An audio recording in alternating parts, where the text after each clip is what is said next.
Yo,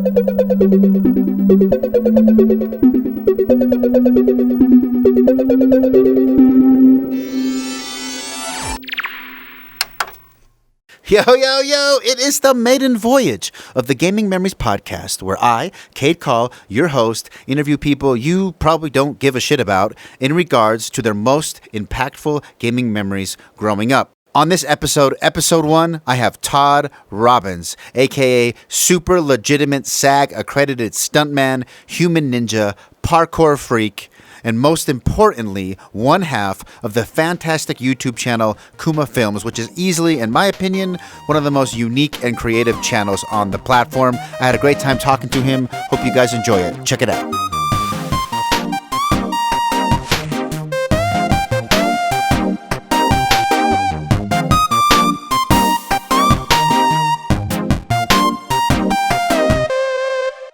Now we're live. Welcome to the Gaming Memories podcast. Technically, episode 2, but episode 1 died. Oh, so this is episode 1? It might not be uploaded as episode 1, so... Okay. Whoops. Just in case, hell yeah. Just in case, you might be the first episode. This is Todd Robins from Kuma Films. For people who don't know, why don't you introduce yourself and what you do? Okay, my name is Todd Robins. I run a production company / YouTube channel, also under Kuma Films on YouTube and various social media. But what we do is my brother and I, we run the channel. Start off as just like a place for us to practice cinematography. So what we do is, I guess going back to the beginning really quick, makes more sense this way.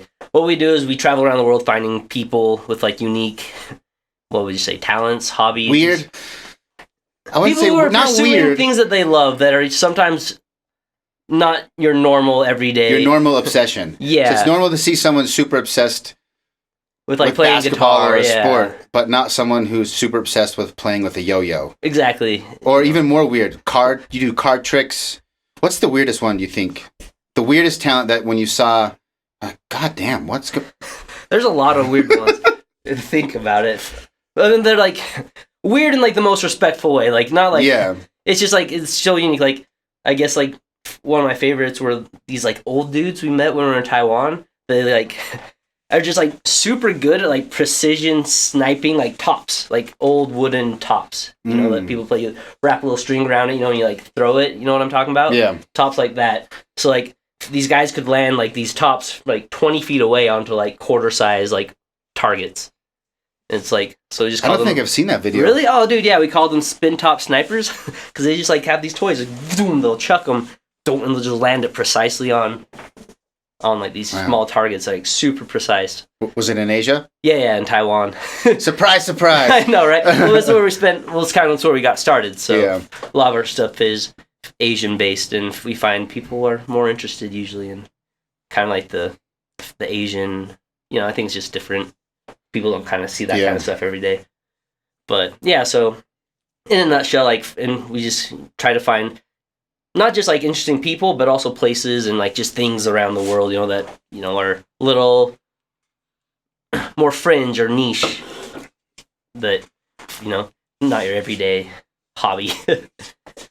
Basically, you film people doing really rare you film people who take rare skills to the maximum level. Yeah, that's a good way to put it. Yeah. Boiled down in a nutshell, that's... Super rare hobbies to the maximum level. Yeah.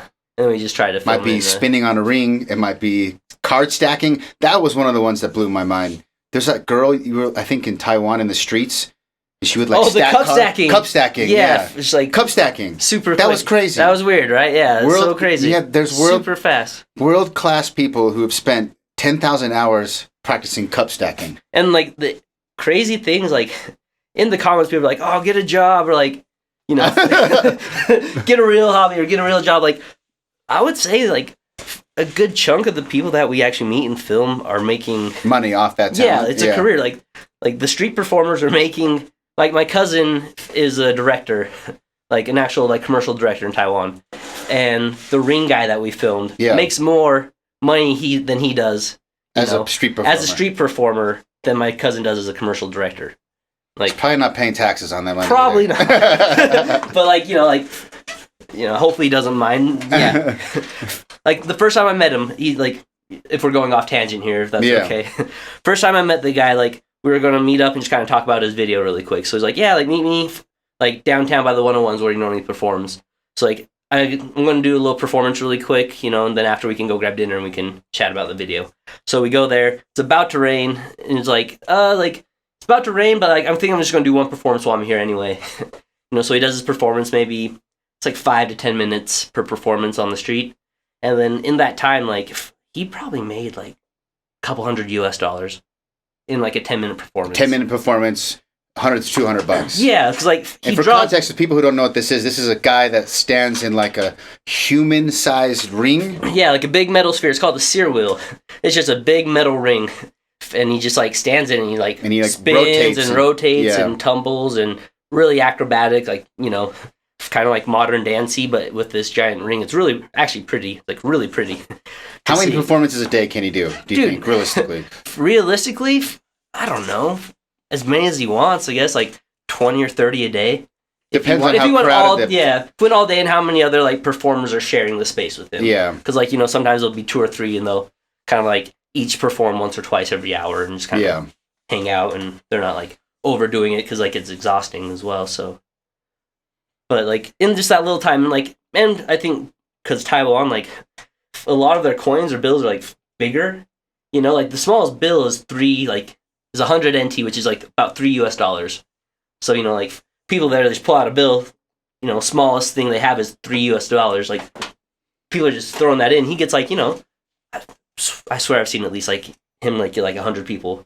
Because Taiwan, it's like so crowded, so packed. Yeah, it's not uncommon for him to get 100, 200 people to just like swarm around. He's one of the more famous street performers there, so like he draws in big crowds. So, but a lot of those people are making it. So yeah, if you're commenting on your video, telling these people to get a job, shut up.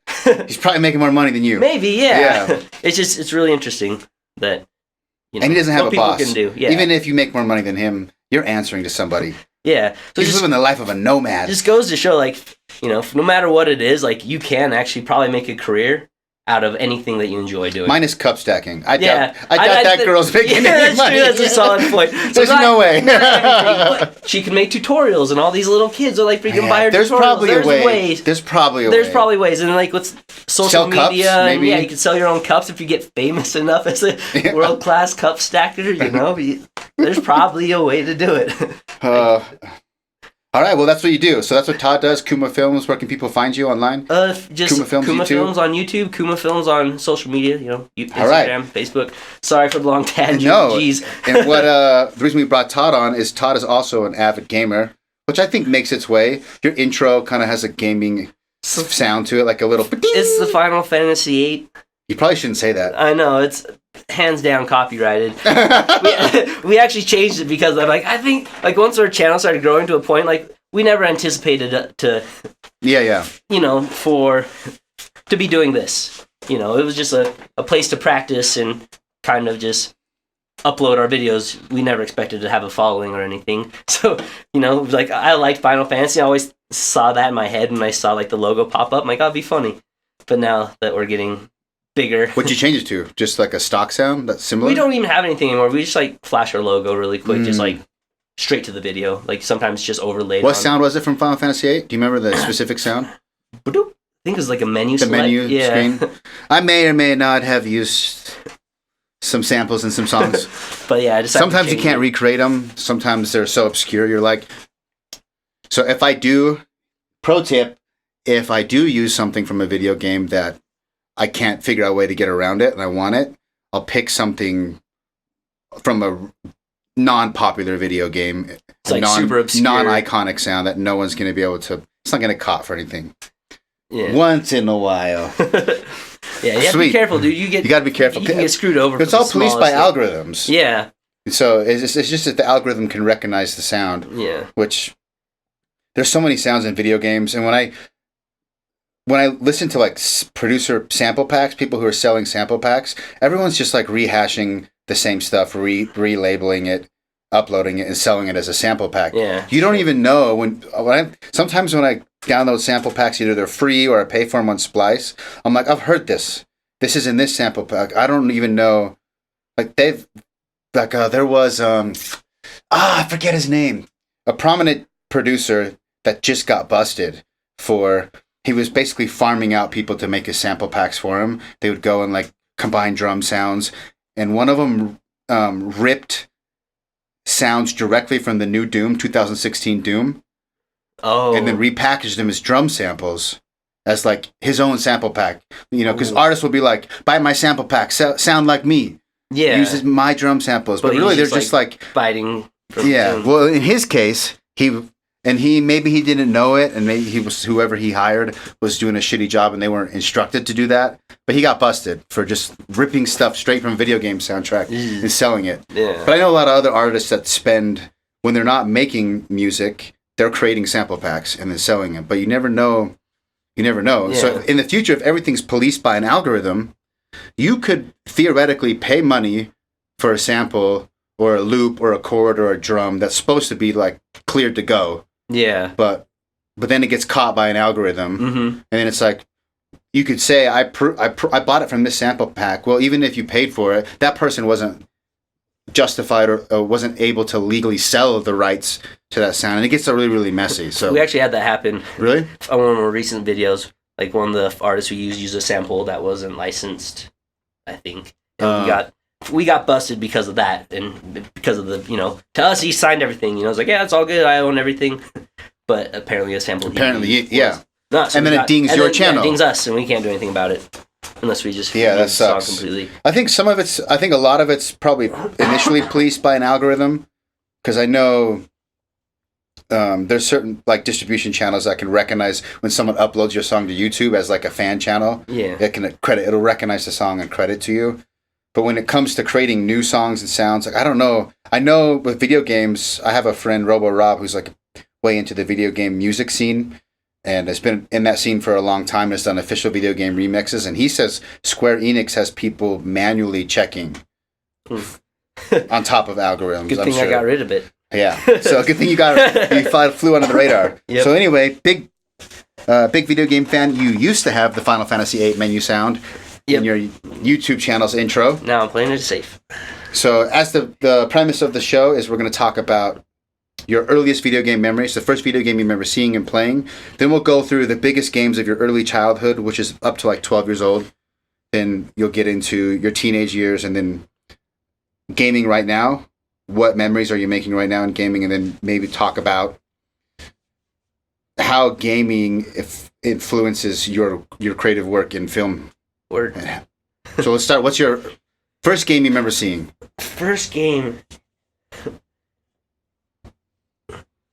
It's so hard. First game I can really remember is like Lemmings. Lemmings on PC? PC. MS-DOS? Yeah, before I had like any sort of like console. Yeah.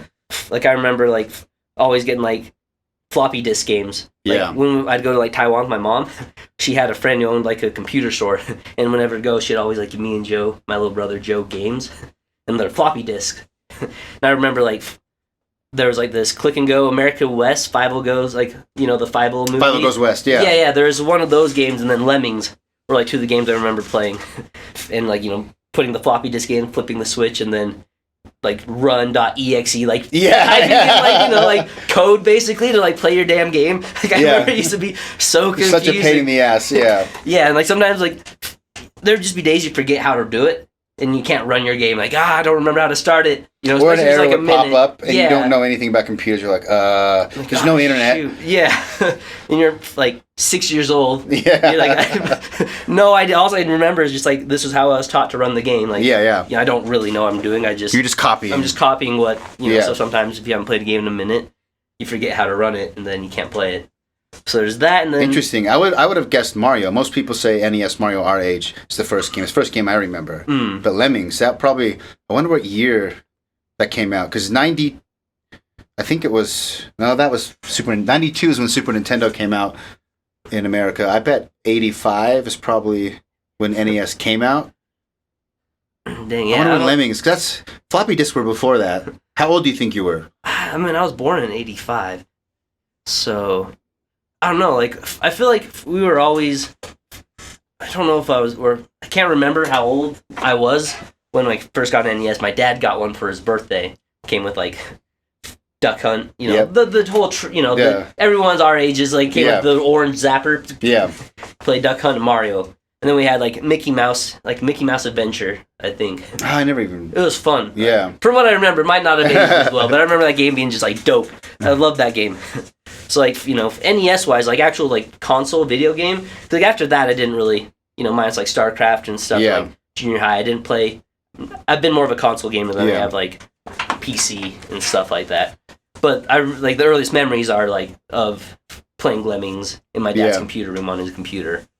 But then like console was Mario. What do you remember from getting the NES? I remember my mom setting limits. Classic Asian mom. No video games until after homework, and then you have like an hour to play. Which to a kid is like a minute. Yeah, I was like, that's no time at all. Like I want to, you know, you just want to binge it. Yeah. So I remember like, you know, getting my homework done as quick as I could and just like playing Mario and Mickey Mouse, you know, and then at night sometimes I'd sneak up and blanket over the TV. Really? To muffle the sound or the light? Light, sound, just, you know, I wanted to play video games, but my parents were pretty strict at the time, like, you know, controlling, which is a good idea, probably obviously, you know, looking back at it. Yeah. But, you know, it's like, I remember not ever getting to play as many video games as I like. So we never, like, outside the NES. Oh, no. It stopped. It's all right. Okay. I don't know how long it's been off, but... Anyway. So going back to it, like, outside the NES, like, because my parents were more strict about that kind of stuff, but I didn't have a lot of new consoles until I think the 64 was the next console. So you went from NES to 64? Yeah, but my cousins, my neighbors, all had, like, Super Nintendo. No, I lied.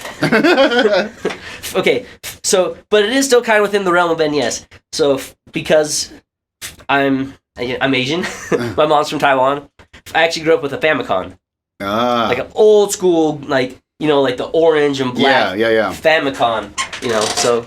That's actually pretty cool. I didn't know any kids that had that growing up. So that would be, like, up there with, like, along about the same time as... Were you the cool kid on the block? Yeah, because, like, so in Asia, they had these things called, like, they had these, like, compilation cartridges. So, like, for example, you'd have, like, 500 games in one cartridge. Yeah. And what it'd be would, like, they'd buff their little stats by, like, you'd have, like, maybe 20 or 30 games, but it's, like, each different level they'd boot up as a new level. So they'd make it another game. Yeah. You'd get a ton of games. So I remember playing, like, before I knew what it was, like, there was this old Dracula Jr., which was actually Castlevania Jr., so it was never released in the US. It was only a Japanese game.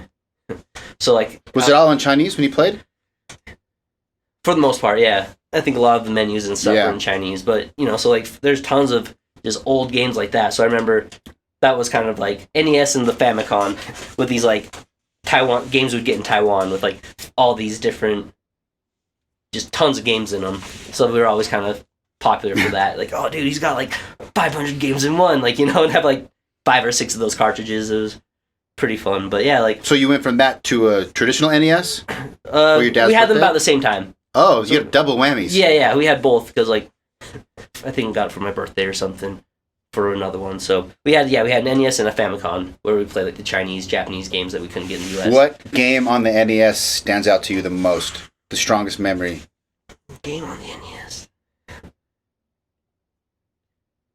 Mario 3. I would say Super Mario Brothers 3. And what about it? There was a week that my parents were out of town and my basement flooded. So I had to, like, live at my grandma's house with my cousins, and they had just gotten Super Mario Brothers 3. So I just remember, like, binging it all weekend with them. Just like, you had a bunch of free time. Deep in the paint. Then I just remember, like, Little Big World. Remember that? Like, the first time you're tiny and, like, you have, like, the giant Goombas. Oh, yeah. Stuff. I'm like, holy crap. Like, this is, like, for some reason, like, just the scale or the fact that you, like, become miniature in the game for some reason kind of, like, I don't know, I guess blew my mind for some reason. Like, that level always stood out to me as, like, being, like, that. Oh, and freaking old school Ninja Turtles. I just remember... The original one. Was the super shitty, brutal, difficult one. The fucking seaweed part. Yeah, the electric seaweeds. Yeah, freaking detonate, like, assholes. Yeah, the freaking bombs. Oh, yeah. Like, but what's funny is, like, I don't remember it being as difficult as everyone claimed it being. I remember, like, old games like that, like, I still got through them. You get good at it. Yeah, I got through them as like an 8-year-old. But I always got stuck at the part. So you have the overworld map that's top-down view. Yeah, you're like in like the little turtle. And as you progress to a certain point, you get to a new section of the overworld map, and you get the van. Yeah, the van. And that section, something about the van section that was the brick wall for me. I never beat the game, but I got stuck at the van. I can't remember if I ever did either, to be completely honest. But I remember playing that game a ton too. Just to get to that point, I don't know how many hours I put in. That game was hard. Yeah. So I remember Ninja Turtles is a super fun memory, and yeah, Super Mario 3. So Ninja Turtles and Mario. One other one. What'll be the third one? That's tough. Probably. I remember playing Zelda. That's a pretty common one. That's a pretty common one, but did you beat it? No. Well, that's the thing. It was so long ago, I can't remember beating it. And you know how they have batteries, like the old cartridges, like to save because like I didn't. You could really? I don't remember that. So like I believe like the old cartridge. The gold disc cartridge? Yeah, like when they started having it so you could have save files, there were old batteries in the cartridges that would like I think kept it safe. I don't know. Don't quote me on this. Make me you remember really batteries though. But for some reason I remember batteries like going back trying to see if I ever did beat it or how far I got because I found the old cartridge and you couldn't load the save file? I couldn't load the save file. So I looked it up and that's I think maybe where I think I saw there were like batteries, so maybe it had died, and I definitely did not beat that game. But I can't remember beating it. But I do remember like playing that, and like I think my memories kind of mesh with Zelda 2 because I do remember like a lot of like the side scrolling. I remember loving it, but it apparently like was no one liked it. That one is a little bit of a dark horse for a lot of people. I don't know. I definitely didn't beat either. Zelda broke me as like 5 or 6 year old. I would get to the first dungeon. I knew how to get to the first. I had memorized. Okay, I can go here and get to this dungeon, and I can go through it and get the boomerang and whatever the Triforce piece is. Then you get out, and I would never know what to do. And I remember once making it to where you kill like a horse dude next to a lake, and you get the brown sword. I think it's like the first sword upgrade, and that's as far as I ever got. And apparently that game, you have to like beat it. This is what my brother told me. I've never looked it up, so it could be totally wrong. Brother might have been bullshitting me.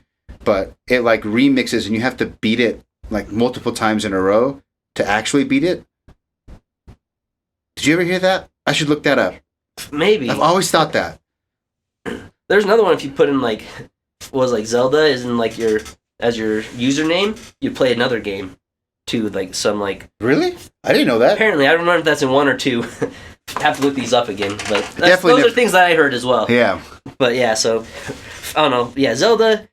I don't know, there's like a lot of scattered memories too at the end. It's just so long ago. It was like, when we were so young. Did you do Battletoads? On my Game Boy. I had Battletoads on my Game Boy. But I remember like games like Paperboy and like Marble Madness. You ever play Marble Madness? Yes. God. Yes. I forgot about Marble Madness. Yeah, that game was hella fun, dude. And it was hard. So hard. You get to like, that same one I had a brick wall where there was a certain course. It was course 6 or 7 that I couldn't beat and I gave up on. Did you do a lot of Punch-Out? Yes. Punch-Out was a big one. I did. Did you beat it? No. I remember I could never get past Tyson. Yeah, I couldn't even get to Tyson. Soda Pop always ended me. Yeah, no, Tyson was like... And apparently not a whole lot of people did. Apparently he's like super, super difficult. Another rumor my brother told my other brother is that back in the day, if you took a screenshot of beating Tyson and sent it into Nintendo, you could get $100. Really? I don't know. He told me that I tried looking up. I couldn't find anything on it.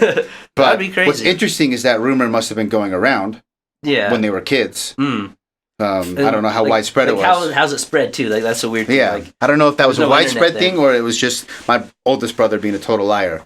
Which is possible. Yeah. Brothers do that. Yeah. So yeah, I don't know. Like, a lot of memories. And, like, a lot of times it's like cousins or, like, they weren't even games I owned. I just remember playing them with, like, family or friends and stuff like that. Is there like one cherished memory that gives you the most nostalgic feeling of the NES era, we'll call it? The NES era. I would probably still say like that memory of like playing Mario 3 that whole weekend. Yeah, just like hanging out with my cousin like all weekend, just like binging it and just like I feel like that was like one of my favorite games on the NES. Like Mario 3 was so much fun. So then it's still good too. And then you went straight to 64? How did that happen? So Yeah. What kind of middle class family were you? Right, weird, huh? No. You can't skip console generations. So like, my summers I would spend in Taiwan when my mom would go back to visit her family, and my cousins always had the next generation of console. So like all summer I'd play like their Super Famicom, and we'd play like Super Mario World all summer, and Mario Kart. Those are like, yeah, two big memories. Those ones in Taiwan are like two of my biggest memories for sure. Like in terms of Super Nintendo games.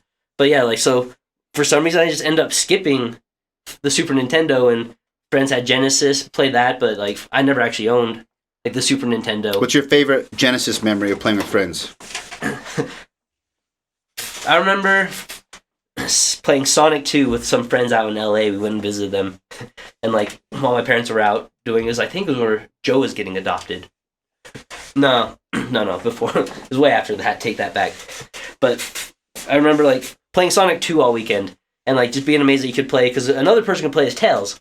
He never officially died. So it was like, you died and you just come right back. Yeah. But I remember just playing as Tails, and like that was my first experience like playing Sonic, and like the speed of it was like so crazy. Yeah. Like I remember like these like little like cylinders, and like you'd run, and all of a sudden you start going like upside down and all this stuff. Like wow, like I had never played a game that was Mario can't do this shit. Yeah, Mario wasn't doing that. Like, there was so much going on. Yeah. The fact that you could like power up and turbo and blast off, like these crazy like labyrinth, like maze, pinball-y looking things. Like, oh, it was such a cool game. And I remember always wanting one, but I don't know if it was like, not like we were poor or anything. I don't know. It was just for some reason like just having like the consoles that we had was basically enough. And I think we had a PC at the time, so I was playing like later on I was playing games like StarCraft and Diablo. But I remember the next console we ended up getting was a Super Nintendo.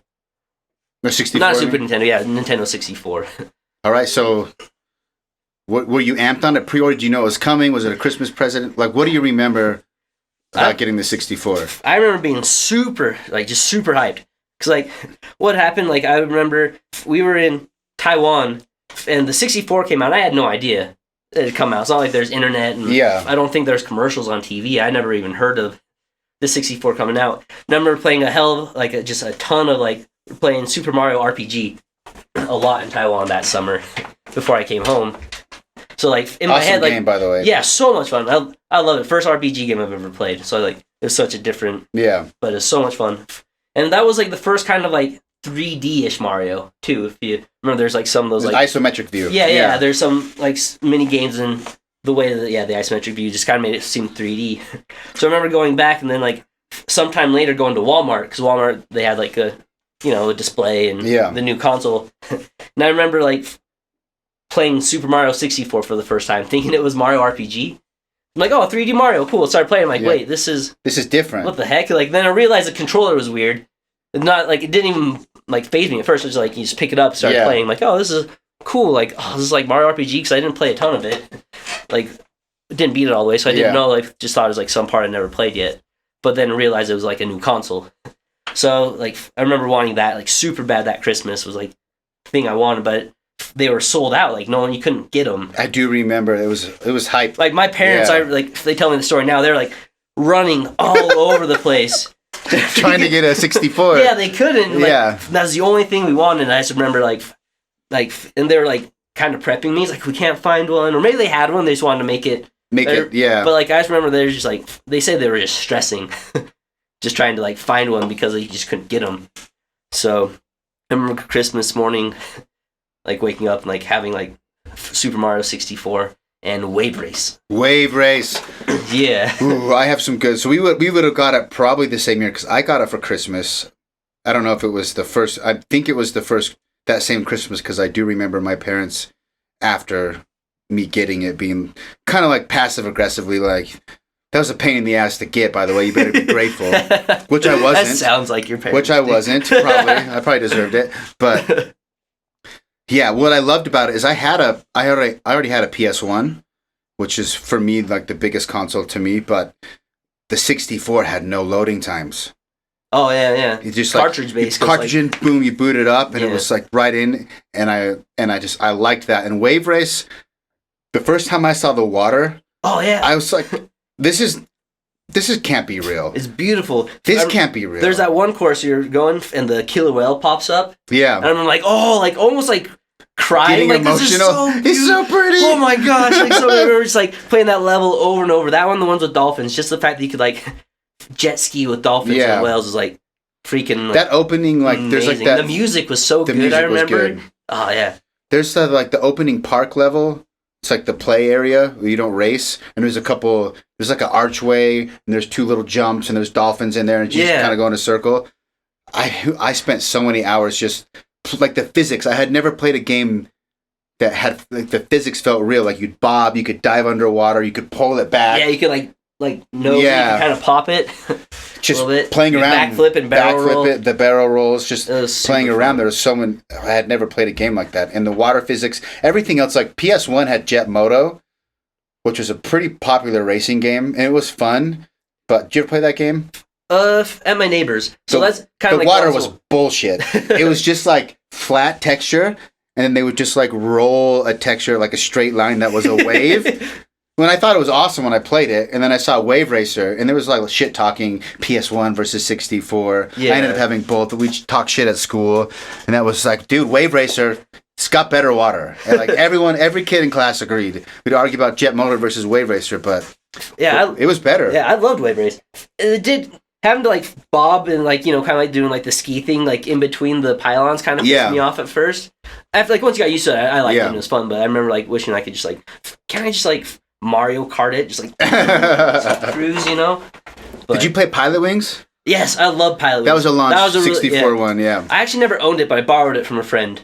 But I remember that game being was fun, super fun. I liked it. I had a friend who actually is a family friend. He developed for Square Enix. He like worked with them, and he was like a video game developer. So he always had tons of games. So I remember like not owning, getting hooked up, but I've never owned a ton of 64 games. But I always borrowed them from this like one family friend who probably was like hella annoyed. Looking back at it, just me like every week, hey, can I borrow this? Can I borrow this? Like parents would drive me to his house. Like, I had a neighbor that I borrowed games from. I was like 8 to maybe 10. And he was in his 20s living at home, probably in his 20s. And same thing, I'd bother him every week. He had Raiden, like a top-down shooter, bullet hell game on PlayStation 1. Okay. And that's when I remember, but same thing, like, eventually my mom had to tell me, hey, you can't keep going over there and borrowing this dude's games. Like, he's in here, But as a kid, you don't realize it. You're like, oh, like, he's got a game, he's not playing it. Like, you don't realize, like, probably how... So you had Pilot, you had... All right, out of all the games on 64, what's the fondest memory you have? Most magical memory on 64? Can I do 2? Yeah, you can do 2. I think 2... The first one would be Zelda, like 64. That being like the first game, like really getting me into like Zelda. Like now the Zelda's probably... Was that your first Zelda? Like outside of like playing like the old At school, friends, like whatever. like the Adventures of Link and 2 and stuff like that. Like, but you didn't do that. I remember liking. I've always liked Zelda, but that was like the first Zelda like I really really got into. That I remember beating like multiple times. Like I don't remember beating the first or second one never, but I do remember very vividly like beating Ocarina of Time. And I remember just like the scale. Like that was the first time I actually played a game where like you got into the story. Yeah.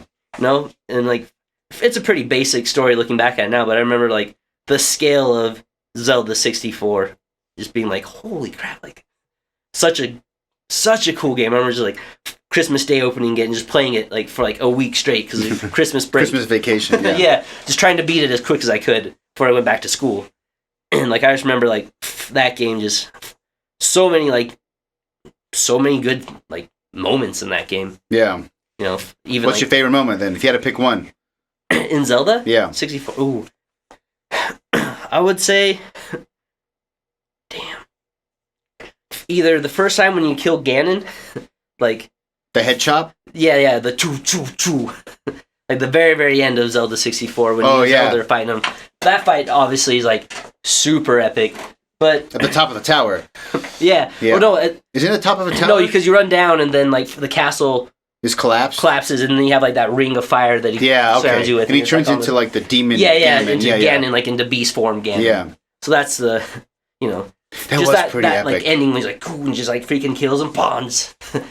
I remember that just being like, wow, shit, yeah, like damn, it's badass. Throw it down. So I remember that, but then also like I think the first time you like go to the Temple of Time and you like pull the sword out and you like jump into 7 years later and you're an adult. And you're the adult, like, yes. Oh, and everything's and he's just so much more badass. Yeah, he's like he's handsome.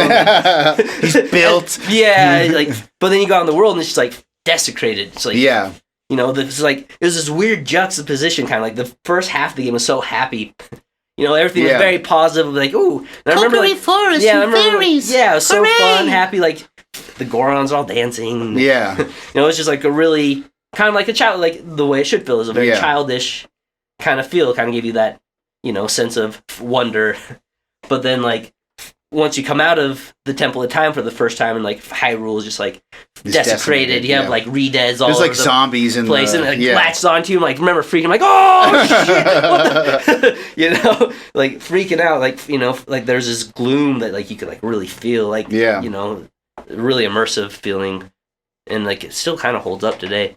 All right, what's the second game on 64? Wayne Gretzky 3D hockey. Oh, really? I would have not guessed that. Dude. I played some Wayne Gretzky, but I wouldn't have guessed that. Yeah. Dang, there's a few, but like I just remember like Wayne Gretzky 3D hockey being me, Joe, and my cousin Richards. Like just favorite game. The fact that like mid game, if you could check people enough times, you could just like pull our gloves off. It had like a little NBA. Yeah, like Blitzish kind of feel like. There was that stream of games: NBA Jam, NFL Blitz, Wayne Gretzky, where it was like arcadey. 2-on-2, 3-on-3. So he's just like super into like the just the fights you get in. Like the whole game, we're just like turbo checking each other, just trying to get in fights. It reminds me of NFL. I played some Wayne Gretzky, but I played a lot of NFL Blitz at the Nickelcade. Oh yeah, because you could elbow drop people. Yeah, like after the fact, you know. It was awesome. Like everyone dog piles. So like, you know, I just for some reason Wayne Gretzky, you know, was a big part of my childhood. But then sneaking a couple really quick is just like obviously GoldenEye. GoldenEye's a big one. I remember playing GoldenEye so much I got a migraine, like my very first migraine ever, just being miserable too. Like I think we played GoldenEye for probably like 12, 13 hours straight when it came out at my cousin's house. How many hours did you play that? Like 12, 13 straight hours, just from morning to like midnight. And I remember just my eyes like sting in the back of my head, just like, just like throwing up, just like the worst migraine I have yet to have too, like ever since. Dang. Like from binging GoldenEye. And then just like parties and like Thanksgiving and Christmas playing Mario Kart. Like I feel like that's kind of everybody who owned a 64 just I feel like Mario Kart's just kind of a pretty solid. Most people probably have memories of playing Mario Kart. Yeah, the battle mode. I remember getting in a fight with a friend's older brother over the battle mode. Dude, that's still the best battle mode. They had the 3 balloons. Yeah, it was great. Turning into the bomb at the end, like. No other Mario Kart has actually done battle mode as good as the 64, in my opinion. What was your playstyle in GoldenEye? Slappers, dude. The slappers? Slapping, just chopping people. I love doing... There was a level where it had like... Just like 3 levels with ramps. It was green. Was it the facility, or was it? I think it was the facility. Or like they had like facility. like kind of like the tomb one. No, it's the facility. You it's like not crawl a tomb. to the grates and stuff like that. Yeah. I loved just doing proximity mines and then screen watching and just trying to bomb people. I loved it. It was so fun. It was like my favorite, probably my biggest memory from GoldenEye. Yeah. Anything else on 64? There's tons, dude. That was like the first like console I remember like getting into, super into. Do one more. What's the next one that pops into your head? Let's see, so many. This is like back when Blockbuster was a thing, so I just remember like, you know, every other weekend just going to Blockbuster, parents would take us, go get a video game, renting a bunch. What about you? You give me an idea. You tell me something. Well, I put out a song called "Biking to Blockbuster" because of that same memory. I would once I got old enough, like maybe 11 or 12, my parents would let me ride my bike to Blockbuster, which was like 10 blocks or something. You had to go on State Street. It was like I felt like an adult that I was allowed, and then I would save up my own money, go to Blockbuster. And there's so many games that you have vague memories of because you rented them and played them It's like 3 or 5 days. Yeah. Usually it's like 3 days. Mm-hmm. 64. Jet Force Gemini is one that sticks out. That was a cool game. That was pretty cool. Star Fox was for me. Oh, Star Fox. Star Fox was badass. That was a I loved game. Tank. Yeah, the tank was cool. I like that. Find that like skeleton thing in the desert. Like played a lot of Star Fox. Was a cool one. I didn't do Smash. I had some friends that played Smash. Like Kevin and all his homies played it in high school, but when I was a kid, I didn't know anyone that played Smash when I was little, when 64 came out. Yeah, Smash was one I don't think I ever owned, but I rented a ton. Oh, did you play one? I rented it. It was like you would drive around a mini globe, Blast Corps. And you like just the mechs and stuff? And you just demolish everything in your path. That was pretty fun. Yeah. That one was good. They had Rampage. Rampage World Tour. Oh, Killer Instinct's on 64. Did you play Killer Instinct? I played like the arcade, like Nickel Cage. The 64 version was way better than the SNES version. Really? Yeah, and there was a rumor, which I think is 100% not true, but it made me play it a lot, that the Orchid is the girl in the green with the V-neck and the huge boobs. Yeah. And I heard there was a rumor amongst all the teenage boys that if you knew like a secret finishing move, she would turn and she would flash the camera. And no. No, I mean, there's no internet, but man, I sure did try to figure that code out. Speaking of no internet, do you remember like freaking like, did you ever like play Mortal Kombat? Like growing up, I wasn't allowed. Oh, so I remember before they didn't actually have like the codes of like how to actually do in the moves. So I remember like printing off, like when the internet was first kind of a thing, like printing off like the codes. Yeah. And trying to like. Where'd you get the codes from? How'd you print them off? School, like, and I think this is why it's different. Like internet times, I think the internet was still kind of around at that time, like the 56K dial-up. Yeah.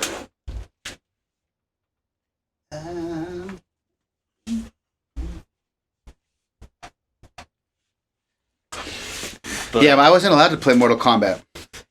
It was, I remember when Mortal Kombat 2 came out, my dad would let me go to the mall for the arcade, but he wouldn't let me watch people play Mortal Kombat. So what I had to do is like go play another game and kind of keep track of him. And then he'd get distracted. He'd like walk to a store because he'd kind of just like roam around while I was in the arcade. Yeah. And then when he would like walk away, I'd run over and there'd be lines of people watching because there'd be like two guys and winner would stay. And there was a line to play Mortal Kombat. And there were usually like one guy that was murdering everybody, like the king of the castle. And I was little, so I would like sneak to the side because no one would get mad at me. And I could like see an angle from the bottom. Just to watch it. Just to see. And I could see the corner of the screen. It was kind of skewed, but I could actually see it. And then my dad would come in and be like, what the? And he didn't say the F word. He'd be like, yeah, get super pissed at me. Then not a lot of Mortal Kombat, but Killer Instinct, the codes. Yeah, how did we learn fighting moves? Because you couldn't look them up in the menu like modern fighting games. Yeah, they don't have them. You just had to. Like I don't. Dude, I don't remember, like. But I remember like printing off like the move list and like the fatalities. Where'd you get it from? Because like that's like the thing. A school like, magazine or something. I have no idea. I remember like printing off. I remember having like to like tear off the edges. Like the printers would have like those. Yeah, the paper that would roll out. The roller papers. Yeah. So like I have this memory of printing it off, but I don't. The internet doesn't seem like it was like a thing then. Well, you somehow I got it. You found a way to get a hold of the goods. And I just remember having like trapper keepers. Yeah. Like, I'd like 3-hole punch and I'd have like code books, for like Mortal Kombat and Street Fighter moves. Yeah. Because like they don't teach you them. Like I don't know how you ever learned them. How did we? You just word of mouth. Yeah. Yeah. I remember having a dream once for Street Fighter 2 how to do Vegas, like jump off the wall and like. Yeah. I remember never being able to figure it out. And then one night I had this dream, like you roll, like hold down and you roll over A. I'm like, okay, no way. And it worked? And it freaking worked. I had a dream. You tapped into the Matrix. Yeah, it was crazy. I remember sleeping on it, like waking up that morning, like 5 a.m, like, oh, I gotta test this. So I run over, turn on my Nintendo, and tried it. It totally worked. Dang. So weird, but I totally I remember that. So funny. All right, 60. That's pretty much it. What'd you have after 64? 64. You went to GameCube, right? I had a GameCube and a PlayStation 2. So like in high school now. Now we're in high school. Yeah, high school. So I have a little more money.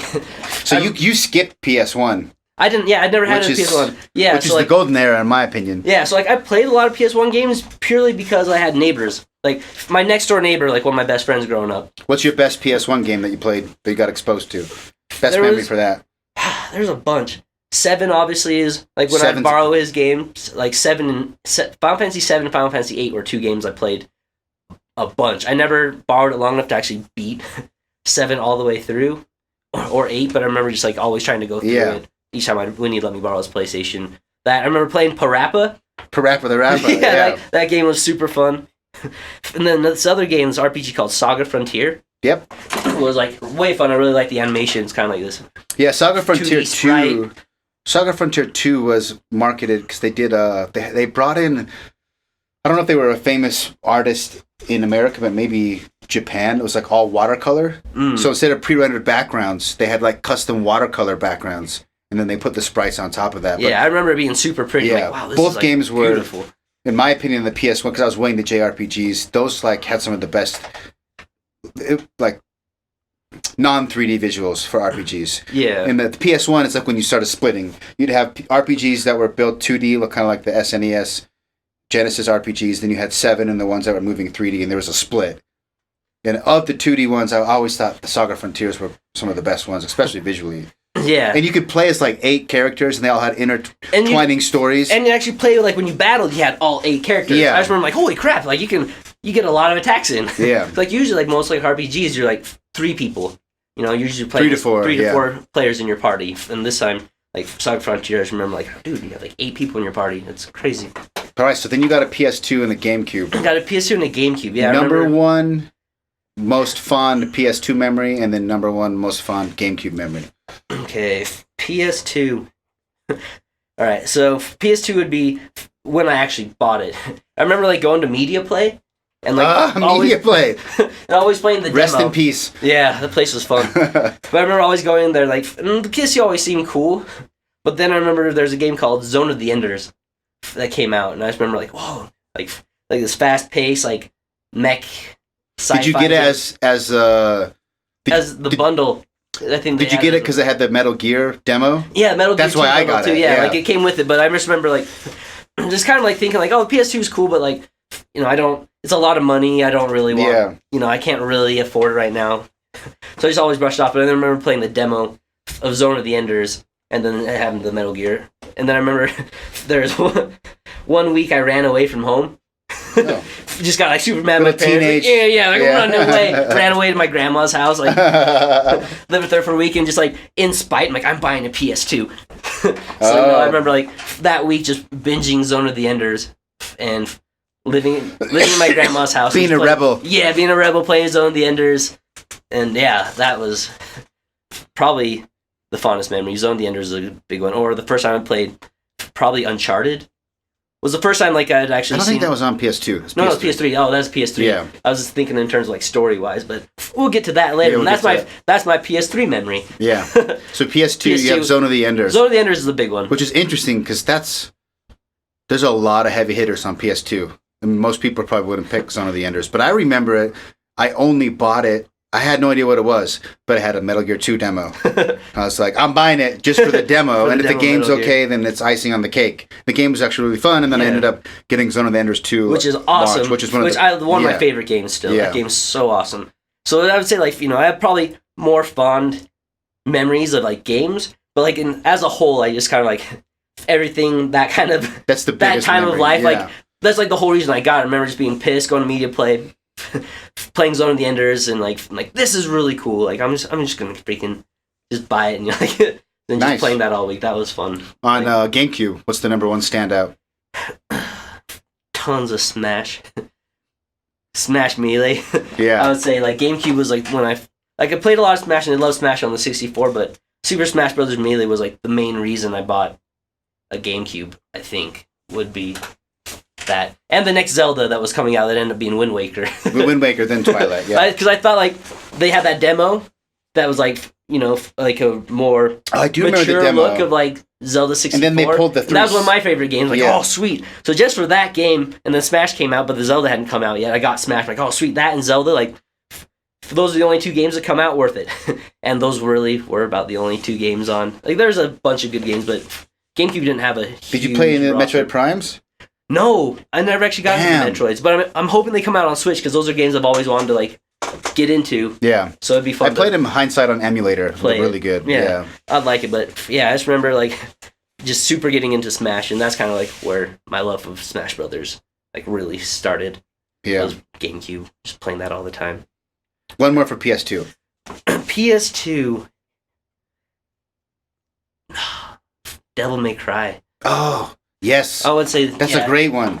Devil May Cry was like I had never seen anything like that. Yeah. So different. Like the juggling, the air juggling. I remember thinking it was gonna be a scary game because like the makers of Resident Evil, man, they had a GameStop or what eBay is a different name. It wasn't GameStop then, but I remember there's a demo and you could play the first level. And I remember like thinking it was gonna be scary. And like playing like, oh dude, this is like pure action. This is straight action. Like you're such a badass Dante. Yeah. He had, like that cool white hair, like the side he part. Had the emo thing going on. Yeah, just thinking he was like, he was the shit, dude. Yeah, he was the shit. Yeah, I remember buying that game, just getting super into that game. Just played. I probably beat that game like 5 or 6 times, like within the lifespan of my PS2. I feel like I beat that game probably one of the most. One of the first bosses that pops out is the lava. There's like a lava scorpion. The spider. The spider. That thing freaked me out. I hate spiders. Yeah, I just remember being blown away. I couldn't believe the graphics were that good and the scale, like how big the boss was versus the player, how far the camera is out, the way Dante moved, like he'd jump up and it would like instant, then he would hang for a split second. Yeah, it was so stylized. The controls were so tight. And they were tight. Yeah. Like I remember if they can be like kind of like Resident Evil 2, like pre-rendered backgrounds, like the controls being slow. You go into the exact opposite. Yeah. Quick slashing, like freaking ninja, just moving, like everywhere, super responsive. Yeah, the controls are really tight. Do you remember the cuts? It being just super dark too, like that scene where like he first. That's what I was just gonna say. That's what I was just gonna say. Freaking through his chest. And he pulls himself through the sword and there's blood coming out, and he just like picks it up. Yeah. Like this game is nuts. Oh, like, holy shit, crap. I'm a badass. Yeah. And that game, I just remember, no game has ever made me feel so cool. Yeah. Great memory. All right. What was after PS2, PS3? PS3, yeah. Then I think I've gotten each console subsequently after that. So yeah, PS3. There we'll go to like Uncharted. I remember like thinking Uncharted was going to be lame. Or like, because like, I knew Naughty Dog as Jack and Daxter. Yeah. On the PS2. So I was thinking cartoony, like this Nathan Drake adventure, kind of like this cartoony ripoff of Indiana Jones. Which it is. Yeah, but I remember you working at GameStop and you played the game. You were like, basically, that's when we actually kind of first became friends around that time. And I remember you playing Uncharted and just telling me about it. Like, dude, it's actually really good. Cool. Yeah. So I remember giving it a try, and there was a sale at Toys R Us, like buy 2 get 1 free. So I picked Uncharted up with like that deal, and I remember playing it and like being just like, holy crap, like I'd played like really cinematic games until it's like Metal Gear, like probably like the first like really cinematic story based game where you're like, holy crap, like they can tell like a really deep story in a video game. There hadn't been anything like that. But for some reason, like Uncharted was like the first time I was like wow, like I remember just getting like by the balls, like having by the story, like if everything, like Nathan Drake was just like so freaking cool. Like Nolan North is like since become like anything he's in, like I'll usually give it a try just because I like his voice acting. He's good. Like just like he really sells the character, and I really like the character of Drake. And I just remember playing that game the first time, just being like this is like the coolest game ever. Like the story's awesome, the gameplay is fun as hell.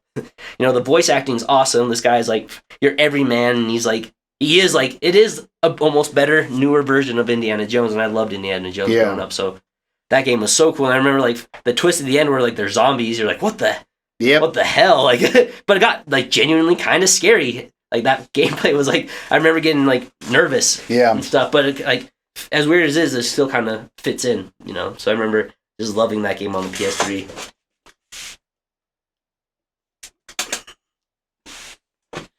Yeah, so that's a big one for sure. I love, and then since then, like that's, Uncharted has been up there with like my favorite. You played all game of them, series. Yeah, whenever a new one's coming out, I'm always excited for it.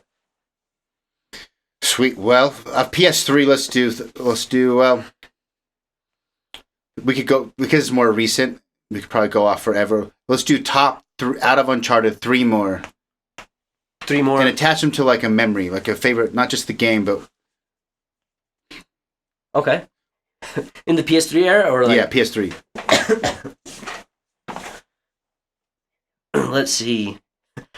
So hard to choose. Dude, there's so many. Cause like that's like the generation, like really getting into gaming. I would say PS2, PS3 is like when I hardcore like loved gaming. Like, yeah. There's one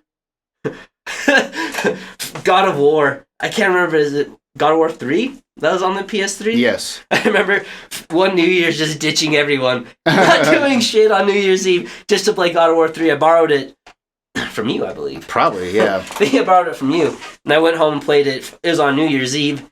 And like I had plans to go hang out with like the Ernie's and all the guys there. Yeah. And I just remember like starting God of War's like, I'm not going anywhere. I'm not going out. I'm staying right here. Yeah. So I just like got food, just like kind of just like went all like recluse, got all my treats. I'm just New Year's all by myself playing God of War 3, just like loved it. It was so fun. God of War 3 was a rad game. The Hercules kill is the one that stands out to me most in that game. Do you remember Hercules, his weapon, every god you kill, you get like their weapon. Mm-hmm. Hercules had the lion fists. Oh yeah, like the gauntlets. And when you beat him, there's always like the cutscene with that part was like smashing. He's just smashing his face into the ground. Like, oh my gosh. That one, and then when you get the guy's name that is the lamp, his head's the lamp, and you pull his neck, and his neck like splits apart, and you can see I was like, oh wow, so gory. I can't believe they're getting away with this. It's awesome, but damn. Yeah, dude, that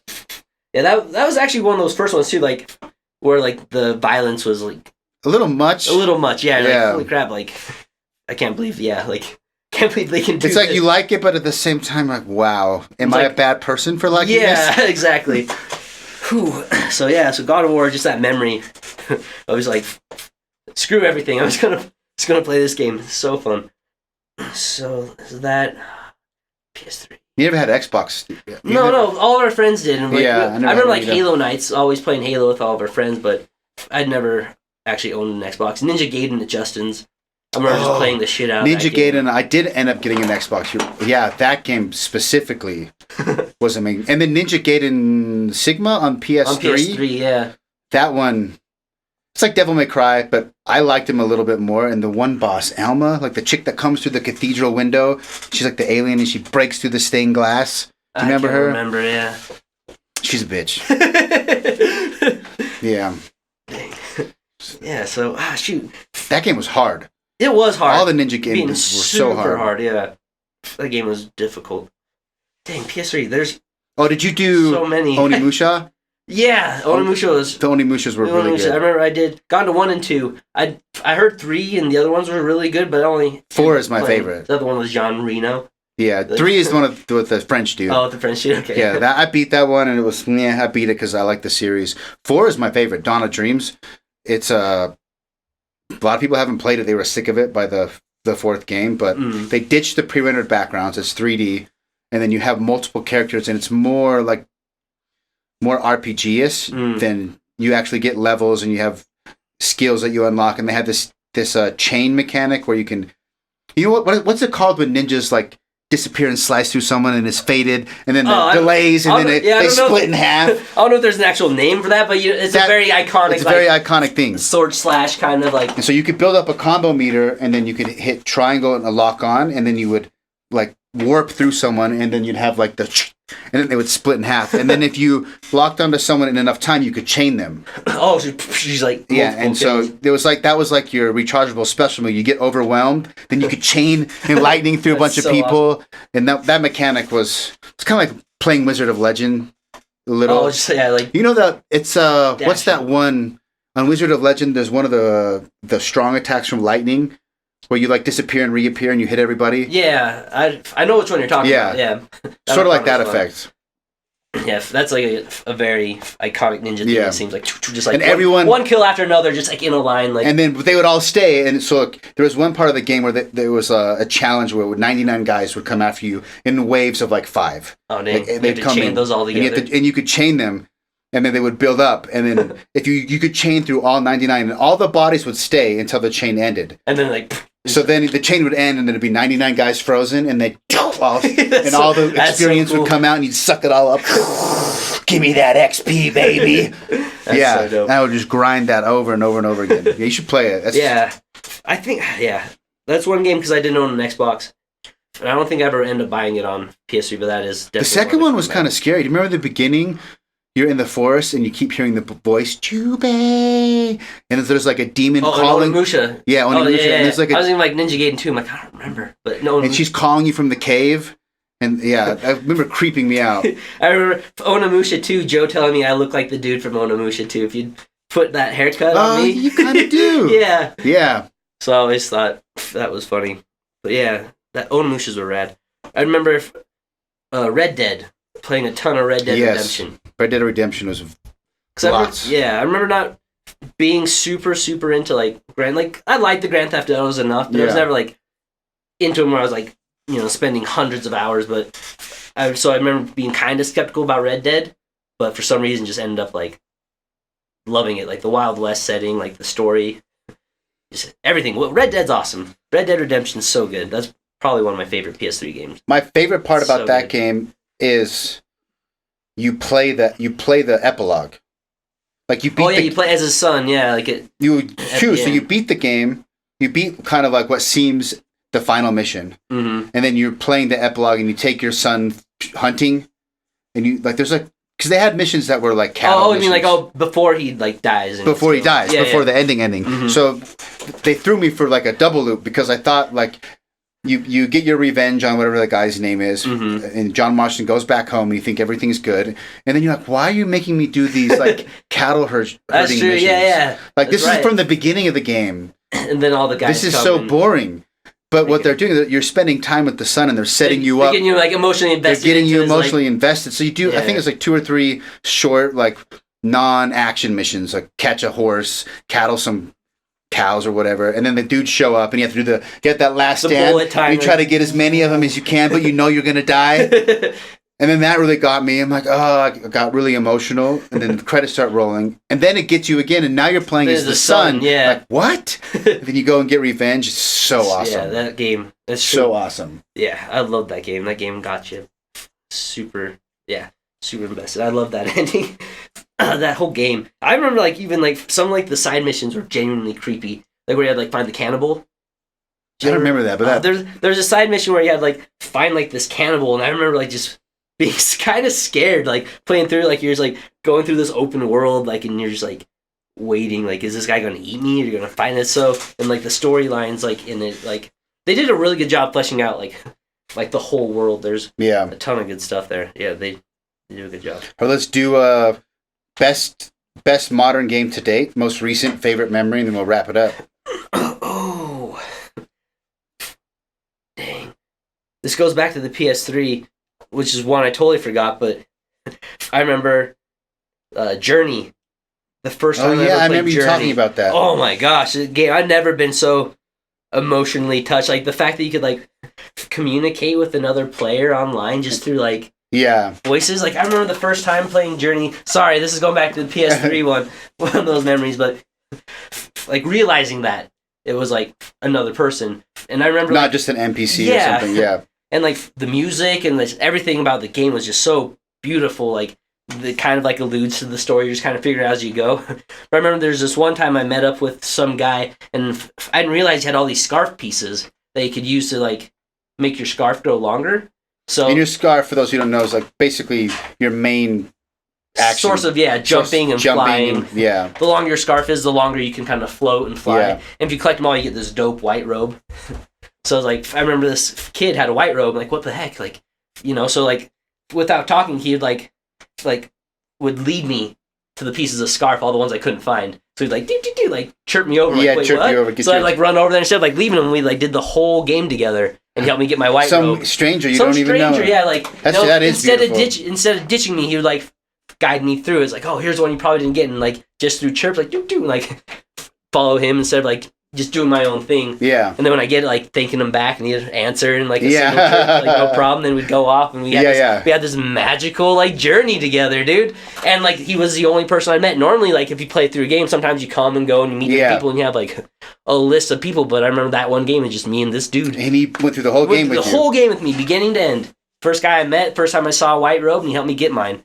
It was Mystery Journey player. You're a nice guy, dude. It was awesome. Kudos to you. I remember just like being like, kind of like touched, emotional, like someone helped you. Like, yeah, dude, we're home. Like I kind of want to meet this guy. Like I feel like we've gone through something together. You know? So I still love Journey. That's I say like that's my favorite game. I have a lot of favorite games, but that one is like that's a good memory up there in terms of memories. What's cool about that one is they designed the game for that memory to happen, for that experience to happen. Yeah. Yeah. So I wonder how many other people have had experiences like that. So I remember from that I would like, when I could, like I would like lead people to kind it's of like the opposite. pay it back, you know. Like, it's like the opposite of Dark Souls. Is everyone's like trying to take your either shit. invade you to just fuck you up and be an asshole, or what I've had happen to me a lot of times. You have like little basic emotes in Dark Souls, and they'll be like over here. They'll point to something. It'll be like a ledge, and they'll point, and there's a lot of like secret. Like places, so you think like, oh, there's gonna be a secret. You just fall to your death. Yeah, and they kill you, and it's like you asshole, and you lose all your shit, and you have to try to. That's such a dick move. Yeah, that's like that's why I love that game. But I've never played the Dark Souls, so that's so funny. I got trolled. There was sometimes you can summon people to help you.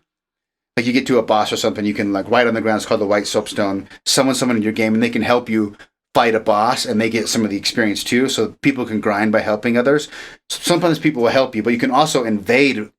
You get rewarded through like different covenants and up. It's like the evil path. You can invade people, and there's a covenant, and you get a bunch of perks. And so you'll constantly have people invade you, coming just to like ruin your day on a game that is already hard. Yeah, that would be. And then you can also leave notes. Miserable. You can leave notes on the ground for other players to see, and most of them are helpful. Like, turn right and find this, but people would, same thing, they'd be like, secret here, and they'd put it next to a ledge. You have to, like, type it up? Yeah, you use, like, the... Yeah. Whatever they call that, not QWERTY keyboard, but... But yeah, so that would be kind of slow if you want to give a lengthy note. Well, they have a bunch of set ones, too. Oh, okay. Like, set phrases. Cool. Okay. And sometimes people would say, like, hidden wall here. And there's, like, a lot of hidden walls game where you hit it, and then the wall disappears, and there's like a secret. They're like, hidden wall here, and you hit it, and nothing will be there. Like, oh, is it the other That's one? That's kind of cool, though. Like, you can, the other like, one, and then like you do the whole room. You're like, they just put that to waste 5 minutes of my time. That's super funny. That's kind of a cool mechanic, though. It is really cool. The fact that you can do that, like, interact with people in that sort of way. I'm gonna have to figure this shit out. Yeah, that's not gonna work, is it? Well, I guess if there's like a remote where you could just like click it and start it every like 15 minutes. Anyway, I'm just gonna put like a blank video lost, maybe some like middle finger. I don't know. Sorry, lost video for a second. Well, let's wrap it up. You have one out of any era, something you missed, or you could say out of all those memories, which one means the most to you and why? Let's see. I would say a more recent one. I think we share this one potentially. PS4 we haven't talked about, or I used my PS4 for Journey. But God of War, the new God of War was like, that was so good. So good. Like I remember loving like Last of Us for like that kind of like father-daughter mechanic, and the fact that God of War kind of took that, like, you know, felt similar but made it its own. Yeah. And like just told like an even deeper story. Like you really like you actually like super bond with your kid. Yeah. From the beginning, like you see Kratos like develop as a father and like learn to like, instead of just kind of being this burden that he's like thrust on him, like caring for him. Like there's that scene when like Atreyu gets Atreyu, is that? His name is Atreyu. Atreyu, right? Technically, also never-ending story. Loki. Spoilers. Yeah, never-ending story popped up. I'm like, wait a second, but yeah. No, it's not Atreyu. Atreus. Atreyu. Dumbasses. It is. Ah, we're so dumb. Sorry, yeah, Atreus. Like, but when he gets taken, like Kratos is like flipping out. You know, it's like no, like thinking his kid's gonna die. Oh, yeah, like the first time you get rage mode is when he thinks Atreus is in trouble, and every time Atreus is in trouble, you get infinite rage. Yeah. I remember just when that happening, like, just be like, oh, like, yeah, like he loves him. I'm not a dad, but like, you know, my wife and I have been trying to have kids. Yeah. Like with this whole kid thing going on, not being able to, just like, kind of seeing like relating to an extent, like, you know, how a father probably would feel. Yeah. Like seeing his son like about to die. Like, oh man, like they fleshed out their world. Like, just like I don't know. Just as a whole, I don't think I've played a game that had such like a fleshed out world, such a story and gameplay mechanics that all just kind of meshed together so perfectly. Like it's kind of like it's almost a perfect game. It's pretty much a masterpiece. Most people consider it a mess. Some people bitch about it being a Last of Us copy. Yeah, but exactly. I'm like, nah, I think it's like saying every fighting game is a copy of Street Fighter or something like that. Like it's a mechanic. They made it their own. A big part. One of the more like subtle storytelling skills that it showed was how to convey stuff with no words. Yeah, there's not a ton of a ton of words, and obviously Kratos' character is it's like a man of few words, stoic. Yeah, but there's a part quiet. It's early in the game where you get through one of the sections and there's a view, and you walk up and Atreus is like, "Oh, do we really have to go to that mountain?" And you can see the ring of the mother's trees. Remember how the trees are different color, and they go up to a view, and it's like this moment, and Kratos goes to put his hand on his shoulder, and he like doesn't have he puts it down. And it kind of sets the tone of where they're at. And I'm like, so much about their relationship was said with that one like tiny gesture. The crazy thing, I think another reason too I like that is like being in film, kind of like I do a lot of like I like one takes like Spielberg or like people who do like one shots. Edgar Wright and Baby Driver did this amazing one shot. I love one shots. The fact that the whole thing is a one shot. Yeah. Like they film it like everything in VR, like in CG, kind of like almost how they do Avatar. Yeah. You know, they're all, you know, in there and like, if you look at it, it never cuts once. It's all one solid take. And it's so ingenious how they hit the loading. And so much time to think about. I'm sure putting that together was a massive pain. There's a really cool documentary on YouTube. It's like 2 hours. It's like Raising Kratos. Yeah. It's really good. That's awesome. It's really good. I don't know if they talk about how that one shot thing made that they thought about cutting it and how much work it added, and Corey Barlog, the I think he's creative director, pushed for it really hard, and I'm glad they did it because that opening scene when you chop the tree and you don't really realize it until you get like I was probably a while into the game when wait a minute, like there's never been a cut. Because I didn't know going into it that was like a feature. And it makes me wonder if people even notice that. If like I hadn't heard of it, you know, previously or read about it. Like I wonder if I would have even noticed it at some points. But I knew it was the Stranger fight because the first, which is one of the coolest boss fights. That fight is so one of the most so good. You feel like a god. It feels like two gods fighting. And when he throws you, or you throw, I think the Stranger throws Kratos, or Kratos throws the Stranger through that tree. But he flies and he hits the roof of the house, and he's flying through the roof, and the like it's all flying off the shingles are flying off, and he hits the ground and slides into the and then hits the tree, and the rocks fall, and then it turns and it's Kratos and I'm like, that's all one take. That's all one take. And then it goes right into gameplay. I have to play that part again. You're used to seeing a cutscene and like a little break into gameplay, and it was so smooth. One go. Yeah, it was amazing. Yeah, I need to play that game again. That game's awesome. That's a great one to end. The whole thing about that game. One other ingenious mechanic that I liked is I didn't know much about Norse mythology. Other than it's never been my favorite. Yeah, either. pop culture. Out of all of them, like that's the one I paid the least attention to, but it surprisingly made me more interested. A lot more interested. Yeah. Exactly. And what was ingenious about is the talking head guy. I love him, dude. When you're in the boat, he's awesome. I realized what he does is he just he's teaching Kratos, he's teaching Atreus about Norse mythology and who he is, because Atreus is slowly learning he's a god over the course of the game. And he's really teaching the player. Yeah, it's like they're fleshing out the world. They're fleshing out the world for you. But it works. He's so good at it, too. It's so funny. Like, those are like some of like the best. I remember like waiting on shore to let him finish. To let us finish, story, so I can like hear it. Or sometimes, because when you go on shore, you'd be like, well, we'll finish this later. Yeah, like, no. Like, God damn it, turn around, get back in the boat. Just finish it. Yeah. So, whoever they had for him or whoever wrote him they did an amazing job. He's so good. That game. And then the ending. So I love when games tie, make sure it doesn't go off, when they tie sort of like quality of life improvements to the lore. So there's a lot of times like, one thing I love about Katana Zero is it ties the fact that you're dying and trying over again into the game. Yeah. Because like it's part of the time mechanic, like, the Chronos, and you have foresight. So it's like the gameplay loop that you play. It's not just like a game where you die and go from a save point. It's actually built into the lore, into the world. Yeah. And what I've noticed in a lot of games, Uncharted, Tomb Raider, God of War, is they'll wherever the path is, the pathfinding we're going to climb, or the platforming, there'll be like a color or some sort of accent. Yeah, or it's kind of lighter or something. Lighter, like that, or you can tell like, oh, that's where I'm supposed to climb. Mm-hmm. Well, in God of War, they have all these like cool, old, decaying like runes on the ledges. Like if that's a ledge you can climb, there'll be like some yellow runes. Yeah. If that's where everything is all in runes. I'm like, that's really cool that they just made that mechanic instead of just painting it a color.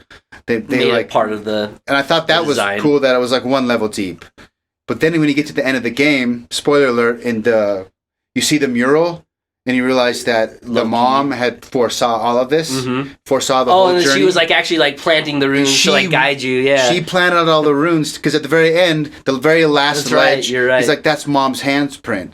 That's your mother's handprint, and then it's like, oh, it's not just like a quality of life to help the player know what to do. It's also tied in to the lore of the game structure. Yeah, and like I thought that was making that part so awesome. Yeah. Then you find out he's Loki, and which is pretty cool. Yeah, that it actually made me re-interested in God of War again, because God of War was always a fun game, but it wasn't ever one of like those series of like when a new game came out, I was always like excited, like I'm gonna buy it day one. But now after that, like God of War, each day one, like I'll buy it, like pre-order even.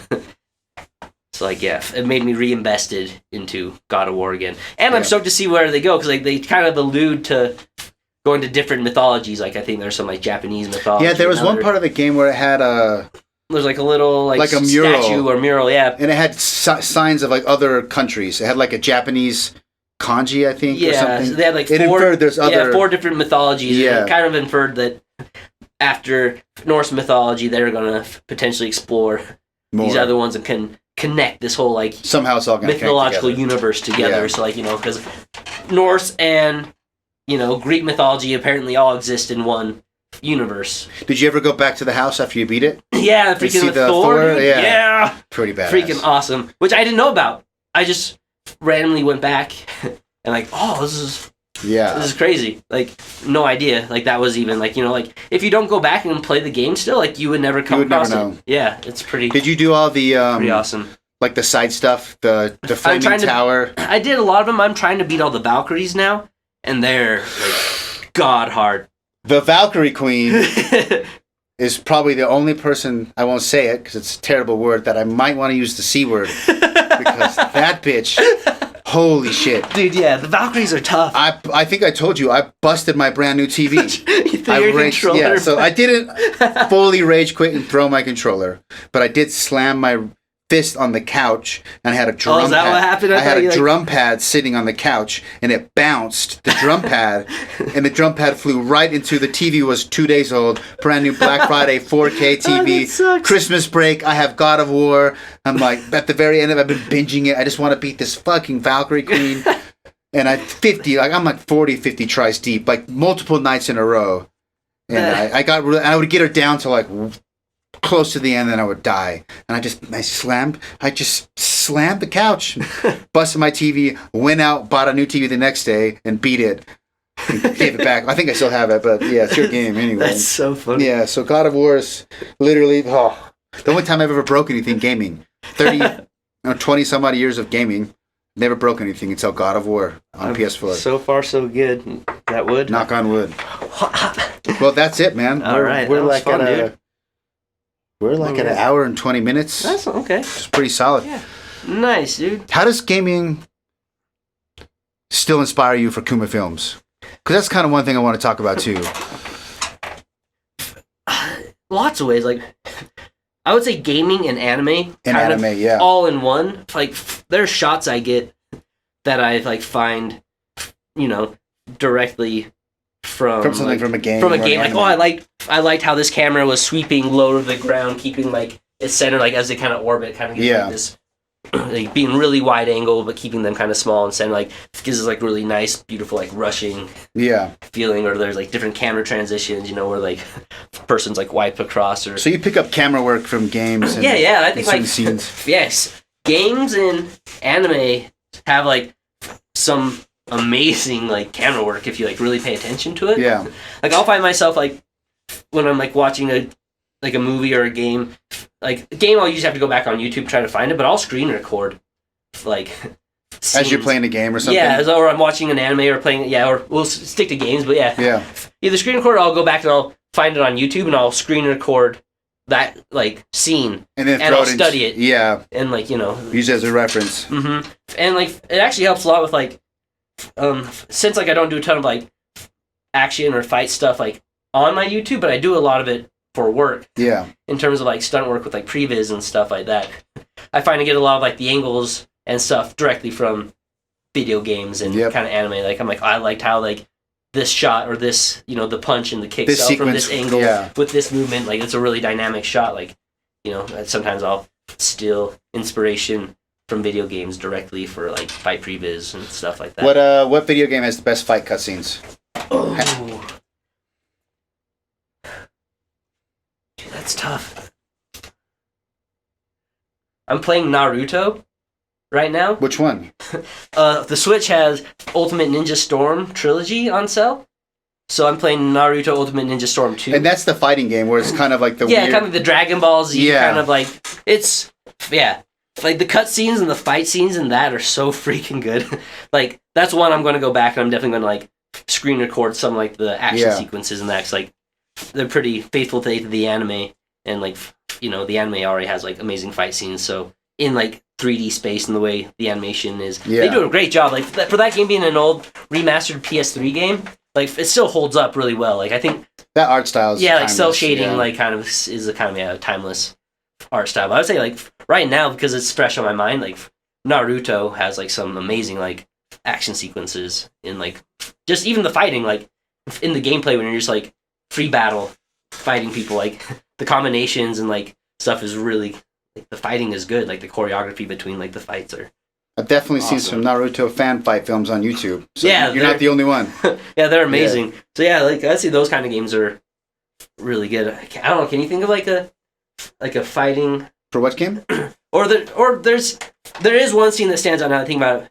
In Devil May Cry 3, the rain fight between Virgil and Dante. Yes, that sword fight's dope. That's pretty cool. That's a pretty cool one. Like the cinematography in that is really good. I love that like that first wide angle shot with like Dante and Virgil just like coming towards each other, the rain's pouring. And then you get the bubble when they hit. Yeah, they hit like the energy bubble stops the rain. Oh. He's pretty badass. Yeah, that scene. Dude, Devil May Cry 5 is I didn't play it, but someone made a YouTube super edit of all the cutscenes and I just watched the game. Some of the coolest cutscenes, like great CGI. Yeah. Great. If you're not going to play that game, I have it. Yeah, you should play it or watch the cutscenes. I played it and then I downloaded the Spider-Man DLC and I've been playing Spider-Man, which you can bring it back over when I'm done with it. But so that stopped me from finishing Devil May Cry, but I need to get back into it because that game's freaking awesome.